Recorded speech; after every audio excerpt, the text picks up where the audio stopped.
There is a moment in every life when fear rises like a shadow at our doorstep.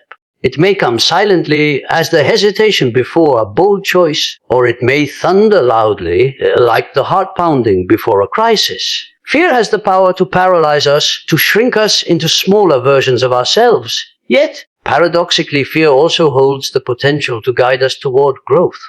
What we call fear is often a mirror, revealing to us what matters most, what we are unwilling to lose, and what parts of ourselves are waiting to awaken. The question is not whether we feel fear, but whether we can move through it, shaping it into a force that empowers rather than imprisons us. Fear is often misunderstood. It creeps into our lives, not always with the roar of thunder, but sometimes with the quiet whisper of hesitation, the tightening in the chest before we dare to speak our truth, the trembling of hands before we step into an unknown room filled with strangers. Many treat fear as a sign of weakness, as if its presence disqualifies them from being strong or capable. Yet fear is not weakness. It is proof that something deeply important is at stake. It is not the enemy to be conquered, but the messenger that points to the very core of what matters most in our lives. To overcome fear, we must first learn to recognize it for what it truly is: a signal, a guide, a mirror reflecting back to us the values and vulnerabilities we often try to hide. Think of the young professional standing backstage before their first public speech. Their heart is pounding so loudly that it feels as if the entire room can hear it. Their palms are sweaty, their throat dry. Every instinct tells them to run. And yet, this same fear is not evidence of failure or inability.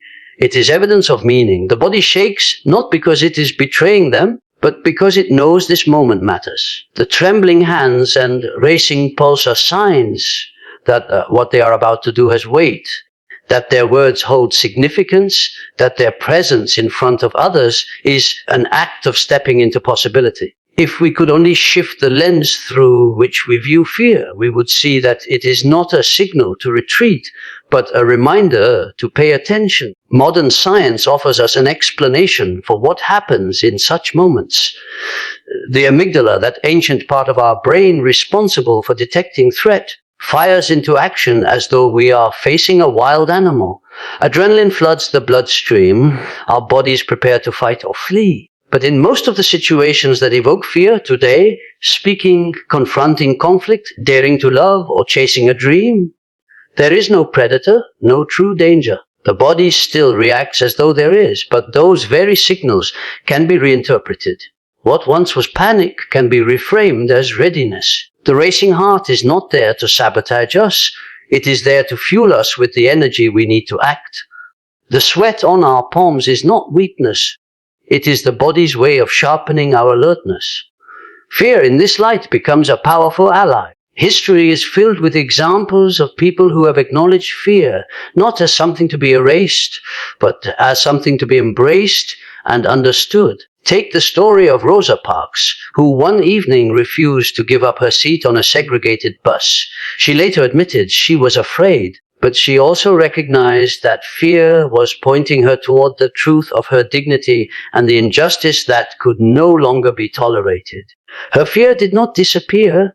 It became the very confirmation that her choice mattered, that it would ripple far beyond herself. Fear in that moment was not an obstacle, but a guide, pushing her toward courage and history.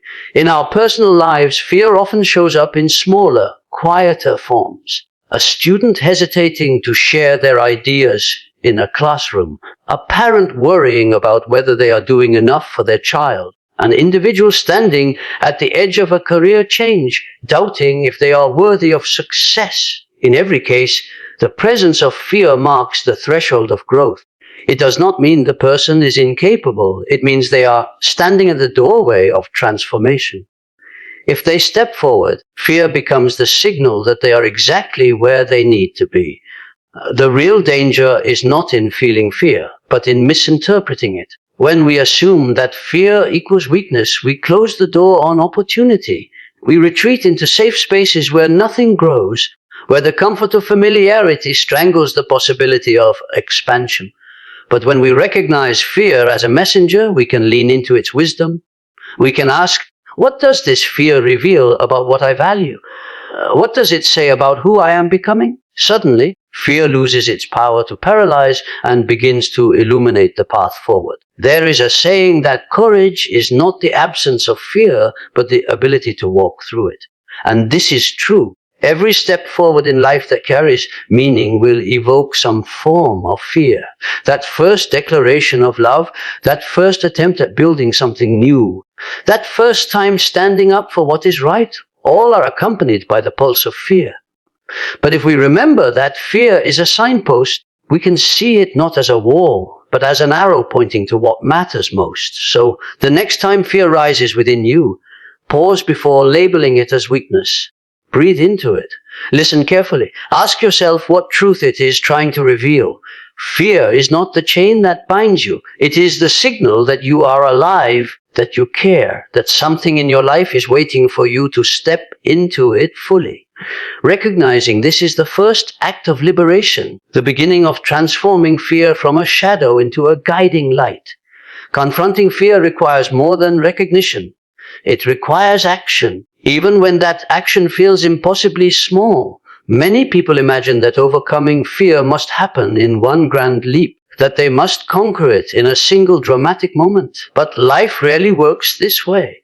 Transformation is not born out of sudden explosions of courage. It grows from consistent, deliberate steps that accumulate over time. Fear loses its grip when we confront it, not by denying its existence, but by walking into it gently, steadily, until what once seemed terrifying becomes ordinary, and what once seemed impossible becomes second nature. Think of the person who fears rejection. To them, even the thought of speaking honestly about their feelings or presenting their ideas feels like standing on the edge of a cliff. If they force themselves to take the leap all at once, the fear may overwhelm them, and the weight of failure could reinforce the belief that they are incapable. But if they begin with a smaller step, perhaps sharing a thought with a trusted friend or asking a simple question in a meeting, they begin to build strength. The fear is still there, but each small act of courage is a crack in its armor. Over time,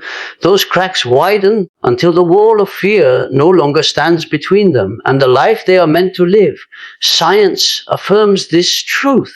Behavioral psychology has long studied what is known as exposure therapy, the process of gradually confronting what frightens us in controlled, manageable ways. A person terrified of flying, for instance, may first sit in a stationary plane, then watch flights take off, then take short trips, until eventually their fear no longer rules them.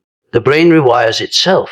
What was once perceived as danger becomes normalized. This is the quiet miracle of steady confrontation, the very act of facing fear. Bit by bit teaches the nervous system that survival is possible, that the threat was never as absolute as it seemed. Children learning to swim embody this lesson perfectly. At first, even dipping a toe into the water feels overwhelming. They cling to the edge of the pool, terrified of what might happen if they let go. But then comes the first small step, standing in the shallow end, water at their knees. Slowly, they begin to float with the help of an adult. The next attempt, they kick their legs, moving forward on their own. What once seemed like an ocean of danger becomes a space of freedom and play. The fear never vanished in an instant. It was unraveled patiently through small acts of courage. This principle applies to every domain of life. For someone battling social anxiety, courage might begin with making eye contact with a stranger or offering a simple greeting. For an aspiring entrepreneur, it might mean sharing an idea with a mentor before announcing it to the world. For a person who has lived through betrayal, it may mean daring to trust someone again, not fully at once, but with small gestures that build safety. Courage grows like a muscle. It strengthens only when exercised. And just like physical training, it is not the single heroic act that builds the most endurance, but the repetition of smaller acts day after day. Stories throughout history remind us of this truth. Mahatma Gandhi did not wake one morning ready to lead a nation into freedom. He began with small acts of resistance, grounded in personal discipline and daily courage. Each step prepared him for the larger battles ahead. His greatness was not the absence of fear. It was the steady practice of confronting it, piece by piece, until even an empire could no longer intimidate him. When we think of fear as a towering mountain, it feels insurmountable. But if we approach it as a path that can be walked one step at a time, the mountain becomes climbable. Every small act of courage is a step upward, and every step upward brings us closer to a new horizon. The key is persistence. Fear will whisper at every stage, urging us to turn back. But if we choose movement over paralysis, even in the smallest increments, we will find ourselves stronger than we ever imagined. There is a simple but profound truth: fear feeds on avoidance. The more we run from it, the larger it grows in our minds. But the moment we face it, even with trembling hands and uncertain hearts, it begins to lose its power.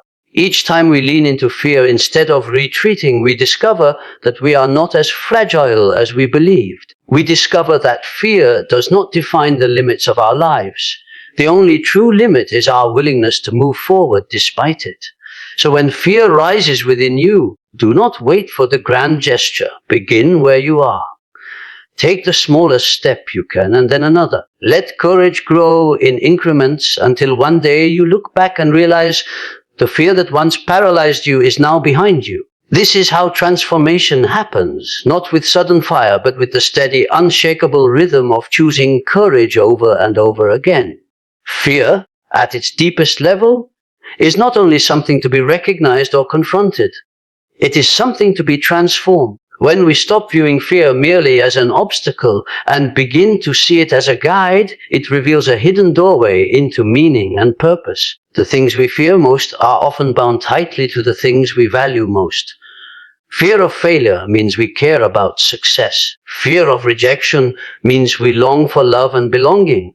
Fear of loss means we cherish what we have. If we run from fear, we run from these very truths. But when we learn to walk toward it, fear becomes a compass, pointing us toward the life that matters most. History is rich with examples of those who transformed fear into legacy. Nelson Mandela, imprisoned for 27 years, lived daily with the fear of never tasting freedom again.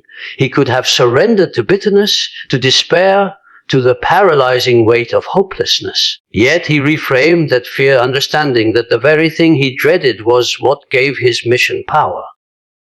In one of his most well-known reflections, he acknowledged that courage was not the absence of fear, but the triumph over it. That transformation allowed him to turn personal fear into collective liberation, inspiring millions to rise for justice.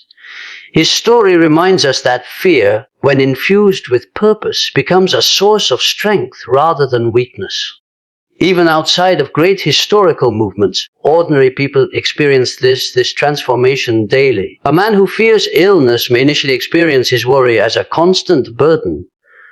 But that same fear, if approached differently, can become the reason he chooses to live more healthfully, to exercise, to eat well, to be present with his children for years to come. The fear itself does not vanish, but it shifts into fuel. A woman who fears failure in business might see that fear as proof that she is not cut out for risk. But if she chooses, she can allow that fear to sharpen her determination. To learn, to innovate, to push harder than she ever thought she could. Many successful entrepreneurs will confess that fear has never left them. Instead, it keeps them alert, adaptive, alive. This pattern repeats itself across human experience. The mother who fears losing her child channels that fear into fierce love and protection. The student afraid of speaking up in class transforms that fear into preparation and courage, one answer at a time. The artist terrified of ridicule turns fear into vulnerability, placing their truth on the canvas, allowing others to feel what they cannot express themselves. In each case, fear does not disappear. It is reshaped, woven into meaning. Psychologists and philosophers alike have noted that fear is often a signal of the shadow within us. The parts of ourselves we would rather avoid, but that hold enormous power for growth. If we confront our fear of inadequacy, for example, it can awaken a deeper resilience and humility. If we face our fear of loneliness, it can push us to build connections rooted in authenticity rather than superficial approval. The very emotions we dread contain the seeds of our transformation. Fear becomes the teacher that shapes us if only we are willing to listen. Consider the story of Malala Yousafzai. As a young girl, she faced the most primal fear, threats against her life for pursuing education. Fear was not abstract for her, it was real, tangible, life-threatening. Yet she transformed it into global purpose. The very thing designed to silence her gave her voice more power than ever before. By stepping into her fear, she carried forward the message that millions of girls deserve the right to learn. Fear in her story did not vanish, but it became a force that aligned her with destiny. The transformation of fear is not only about great leaders or activists, it is about us here and now. Think of the moments you hesitate, the choices you avoid, the dreams you postpone, because fear whispers that you are not ready. What if that whisper is not telling you to stop, but pointing to the very place where your soul longs to expand? Fear often marks the edge of your potential. It says, this is where you must go. This is what matters most. When we begin to see fear this way, we stop trying to silence it. Instead, we allow it to illuminate the path forward. Forward, fear becomes the fire that forges character, the pressure that shapes raw stone into gem. It teaches us what is worth fighting for, what is worth risking for, what is worth living for. So when fear visits you, ask not how to erase it, but how to transform it. Ask what it reveals about your values, your calling, your deepest desires. Let it ignite you instead of imprisoning you, because the truth is simple, every meaningful life will know fear. But the greatest lives are those that transform it into purpose. Fear, once understood, no longer holds you back. It becomes the very energy that carries you forward into the life you were meant to create. And so we come to the heart of it. Fear will never leave us entirely. It is stitched into the fabric of our humanity, as natural as breath itself. But we are not meant to be ruled by it. We are meant to recognize it as a messenger, to confront it with small and steady acts of courage, and finally to transform it into meaning and purpose. Each time we stand before fear and choose to move forward, we expand the boundaries of who we are. Each time we listen to what fear is trying to reveal, we discover something essential about ourselves. Life is not asking us to be fearless. Life is asking us to be brave. Bravery does not come from erasing the trembling hands, the racing heart, or the uncertain voice. It comes from carrying those things with us as we step into the unknown.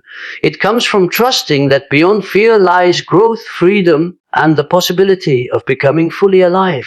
So when fear rises again, and it will, remember that it is not there to stop you. It is there to remind you that you are on the edge of something important. Do not retreat into safety.